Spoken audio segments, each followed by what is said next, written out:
தென்றலை போல நடப்பவள் என்னை தழுவ காத்து கிடப்பவள் செந்தமிழ் நாட்டு திருமகள் எந்த தாய்க்கு வாய்த்த மருமகள் சிந்தையில் தாவும் பூங்கிழி அவள் சொல்லிடும் வார்த்தை தேன்துளி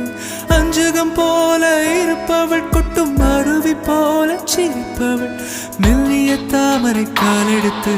நடைய பழகும் பூந்தேறு மெட்டியை காலில் நான் மாட்டு மயங்கும் பூங்கொடி பெண்ணல்ல பெண்ணல்ல ஓதாப்பு சிவந்த கண்ணங்கள் ரோசாப்பு கண்ணல்ல கண்ணல்ல அள்ளிப்பூ சிரிப்பு மல்லிகை பூ சிறு கைவளை கொஞ்சிடும் பொய்யாப்பு அவள் கைவில் ஒவ்வொன்றும் பன்னீர் பூ மைவிழி ஜாடைகள் முள்ளிப்பூ மணக்கும் சந்தனப்பூ